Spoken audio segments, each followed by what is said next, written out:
आज की जो हमारी क्लास होगी वो Hindu minority act and guardianship act 1956 पे होगी। और ये जो हिंदू लॉ में बहुत इम्पोर्टेंट एक्ट है, बहुत माइनर एक्ट है। और इसको माइनॉरिटी के बारे में बताता है, गार्जियनशिप के बारे में बताता है। ठीक है, इसमें जो आज हम स्टार्ट करते हैं, इसमें ज्यादा भी सेक्शन नहीं है। इसमें मात्र 13 सेक्शन है। कितने सेक्शन है? टोटल 13 धाराएं हैं। 13 सर। 13। और इसको जो राष्ट्रपति की अनुमति मिली 25 अगस्त 1956। और ये 1956 का एक्ट नंबर 32 है। एक्ट नंबर 32 है। सेक्शन नंबर हम 1 से स्टार्ट करते हैं। संक्षिप्त नाम और विस्तार। यह अधिनियम हिंदू अप्राप्यता और संरक्षण अधिनियम 1956 कहा जा सकेगा। इसका विस्तार संपूर्ण भारत पर है और यह उन राज्य क्षेत्रों में भी लागू है जिन पर यह अधिनियम का विस्तार है, अर्थात उन हिंदुओं को भी लागू है जो इस राज्य क्षेत्र के बाहर है। राज्य क्षेत्र के मतलब जो नेपाल में भी है, भूटान में भी है। ठीक है, ये पूरे भारत में लागू है, किसी एक राज्य में लागू नहीं है। इसमें कुछ चीजें आती हैं जो हमें देखने को मिलेंगी। इसका सेक्शन 2 यह बताता है कि भाई यह अधिनियम 1890 के अधिनियम 8 का अनुपूरक होगा, यानी कि इसके जैसा कोई एक्ट आया था 1890 में, ये उसके जैसा है। ठीक है, अधिनियम का लागू होना। धारा 3 क्या कहती है? अधिनियम का लागू होना कि यानी कि ये जो एक्ट है, the Hindu minority act guardianship act 1956, ये कहाँ कहाँ लागू है, ये धारा 3 बताती है। सेक्शन 3 बताता है इसका। ऐसे किसी भी व्यक्ति को जो हिंदू धर्म के किसी भी रूप या विकास के अनुसार, जिसके अंतर्गत ब्रह्म समाज, प्रार्थना समाज, आर्य समाज, किसी भी समाज से आता है, अर्थात वो हिंदू है, तो यह अधिनियम वहां काम करता है। सिख हो, ईसाई हो या कोई और धर्म से संबंधित हो, मुस्लिम धर्म को छोड़ के, तब भी ये एक्ट जो है कामयाब है, वहां लागू होगा। देखो, इसमें जो परिभाषाएं हैं, परिभाषाएं सेक्शन 4 में आती हैं। सेक्शन 4 में परिभाषाएं हैं। सबसे पहले जो परिभाषा है 4A, 4B, 4C, 3 चीजें हैं इसमें, बहुत इंपॉर्टेंट है। पहला 4A कहता है माइनर, 4B कहता है गार्जियन, 4 3 कहता है नेचुरल गार्जियन। ठीक है, हमारे माँ बाप जिनसे हम पैदा हैं वो नेचुरल गार्जियन है हमारे। कोई प्रमाण पत्र बनवाने की जरूरत नहीं है कि ये हमारे माँ बाप है। समझ आ रही है?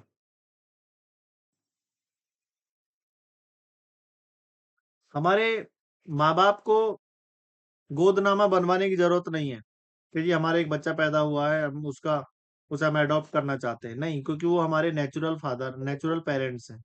और ये सेक्शन कहाँ पे बताया गया है? ये सेक्शन 4 में बताया गया है, परिभाषा में।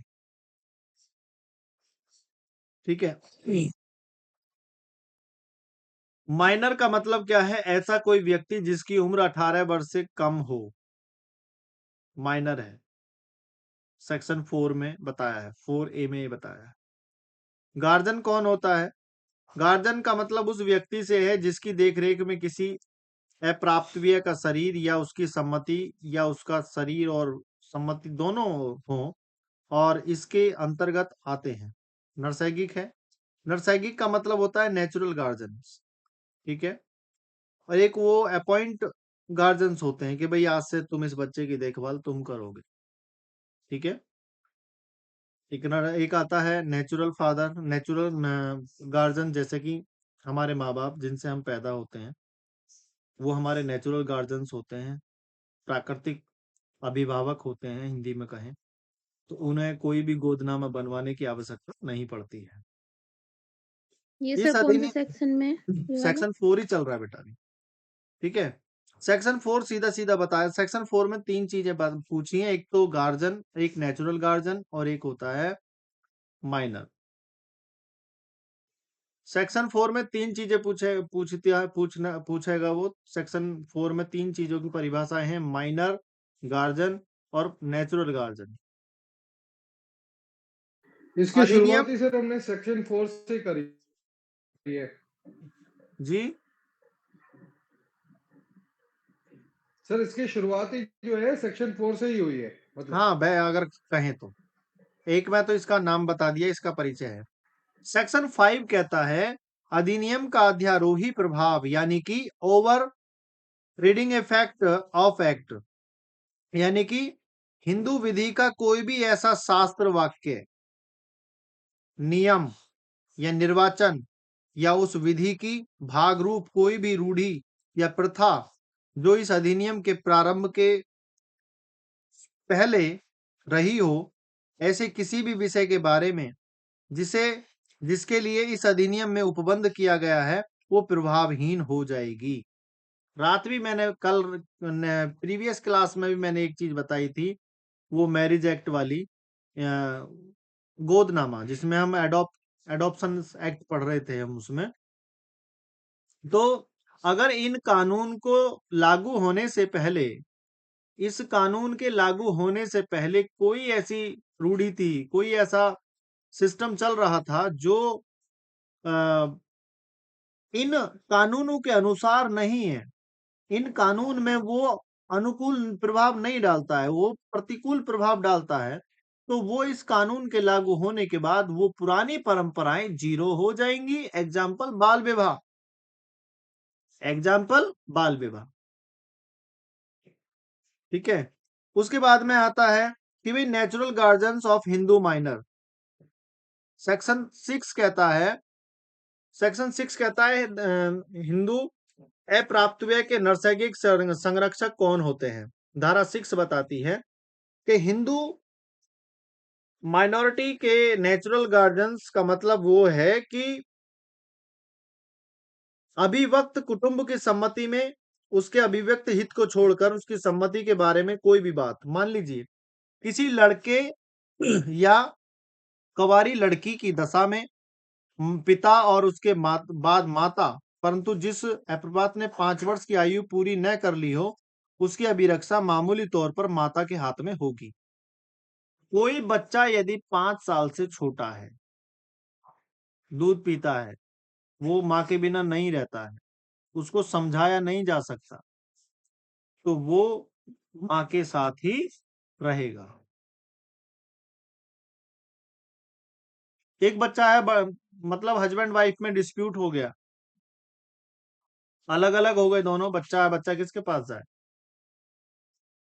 बच्चा है माँ से ज्यादा लगाव रखता है, मोस्टली पेरेंट्स के फादर के मुकाबले मदर से ज्यादा बच्चे का अटैचमेंट होता है।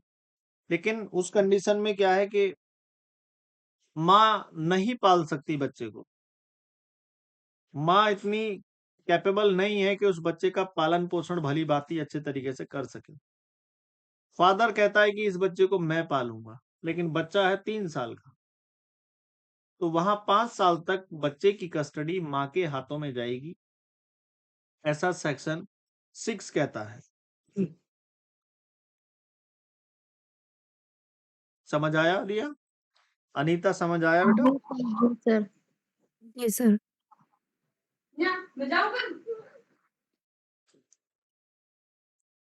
सेक्शन 6 5 सीधा सीधा साल बोलता है कि अगर, 5 हाँ हाँ बोलो। नहीं, नहीं आप बोलिए कोई बात नहीं। सेक्शन सीधा सीधा 6 यही बताता है कि कोई भी बच्चा यदि 5 साल से छोटा है, 5 साल से कम की एज का है, तो वो बच्चा माँ के पास ही रहेगा, फादर के पास नहीं जाएगा।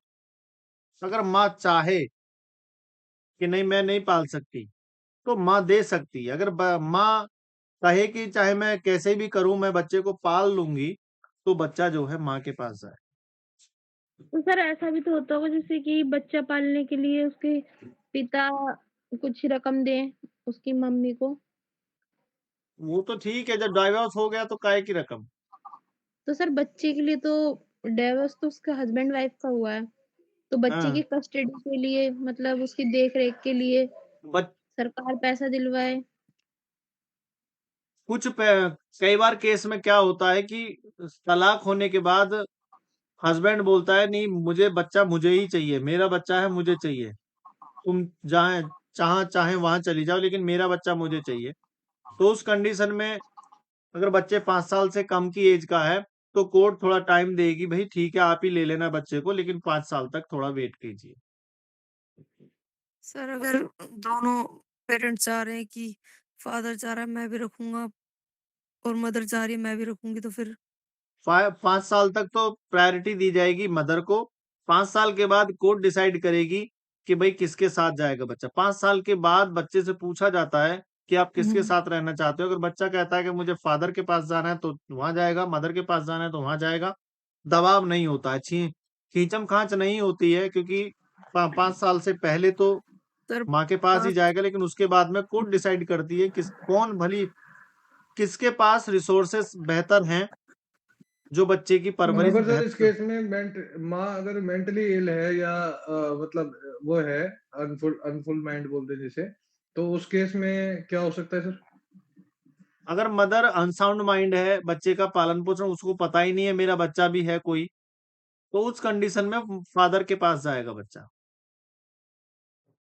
चाहे सर बच्चे चाहे बच्चे की सहमति हो या ना हो, 5 साल से पहले कोई सहमति की वैल्यू नहीं है। तो उस हाँ कंडीशन में सर, जो है माँ को समझ रही है ना।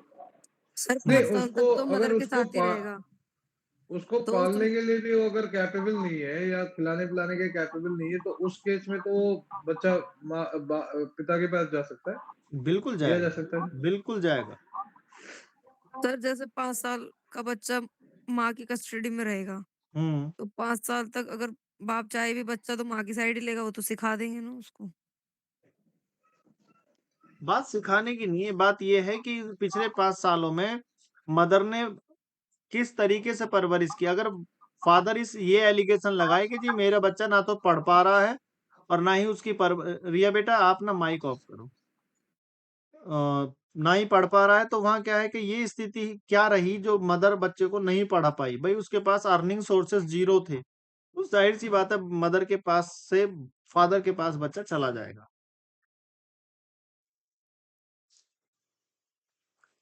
और इसमें सेक्शन 10 देखिए, 10 इंपोर्टेंट है। 10, 11 और 12 इसमें 3 सेक्शन और पढ़ने हैं जो बहुत इंपॉर्टेंट है।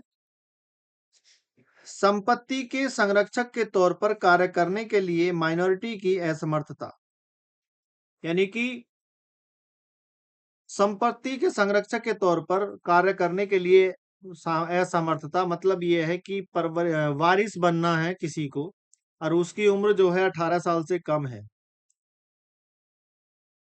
अगर वारिस बना दिया जाए 1 साल तक, 1 साल के बच्चे को वारिस बना दिया जाता है किसी प्रॉपर्टी का, तो जब तक वो बच्चा 18 साल का नहीं होगा तब तक वो प्रॉपर्टी सेल नहीं की जा सकती, क्योंकि उस प्रॉपर्टी को सेल करने के लिए वो कैपेबल नहीं है, सेक्शन 10 कहता है।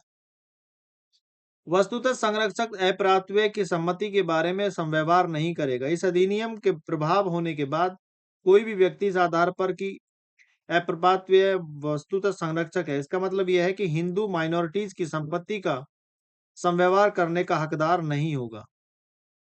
क्योंकि अगर बच्चा 18 से ऊपर हो जाए, बेटा है बेटी अगर 18 साल से ऊपर हो जाए तो वो पूरा दावेदार है प्रॉपर्टी सेल करने का, लेकिन 18 साल से पहले अगर बच्चा किसी प्रॉपर्टी का वारिस बना हुआ है तो वो नहीं बेच सकता। सेक्शन 11 सीधे सीधे शब्दों में कहता है।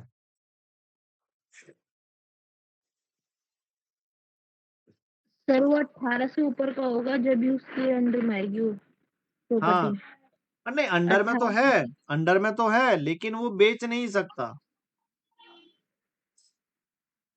क्योंकि अगर कानून है भाई, बच्चा है किसी ने बहला फुसला लिया फिर क्या होगा, हाँ सर, वो माइनर हो जाएगा ना फिर माइनर तो। है वो। ठीक है। सेक्शन 12 क्या कहता है? अविभक्त कुटुंब की संपत्ति में माइनॉरिटी के अविभक्त हित के लिए संरक्षक का नियुक्त न किया जाना।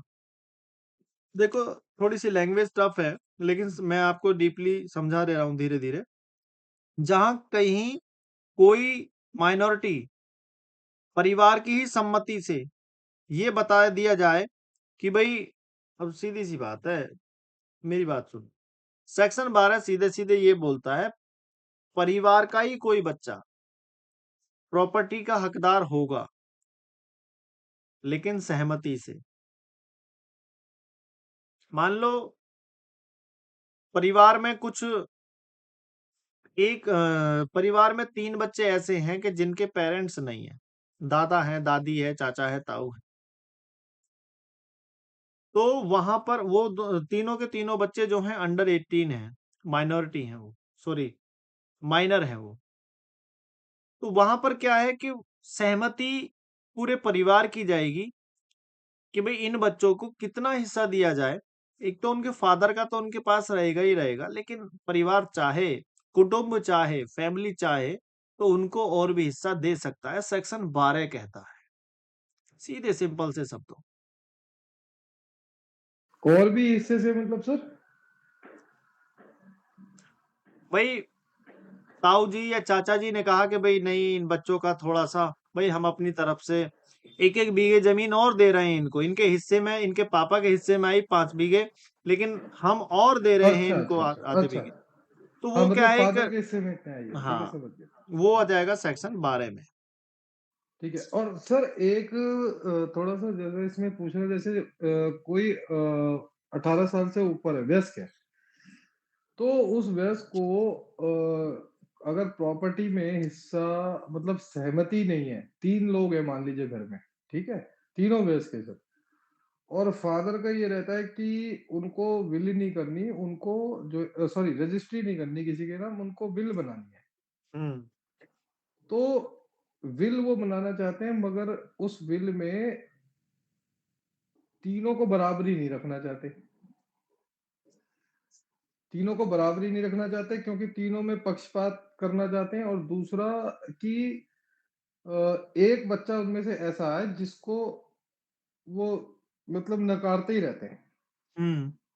और वो बच्चा ये सोच बोलता है आवेश में या किसी में भी बोल लीजिए रोश में आके वो ये बोलता है कि भाई तुम अगर मुझे नहीं रखना चाहते हो तो एक काम करो मुझे पेपर में इश्तिहार दो और मुझे अलग करो सबसे मेरे को कुछ भी नहीं चाहिए आपसे तो अगर अगर आप मुझे रखना चाहते हो तो आप मुझे फिर इसमें हिस्सा दो बराबरी का हिस्सा दो तो ये खैर ये सर इसमें तो नहीं आएगा या इसी टॉपिक में आएगा ये चीज वो अलग चीज़ है, वो अलग है वो अलग तो चीज़ है। मेरा क्वेश्चन यहाँ पे है सर अगर ऐसा कोई होता है तो उसमें पिता को पहले अगर उसको उस बच्चे को हटाना है उस अधिकार से तो उसको पेपर में इश्तिहार देना पड़ेगा भाई इसका हमारे से कोई लेना देना नहीं बेदखल करना पड़ता है, जी बेदखल के लिए एक वो निकालना पड़ेगा इश्तिहार निकालना पड़ेगा, लेकिन जी संबंध विच्छेद होने के बाद भी वो संपत्ति पर दावेदार है,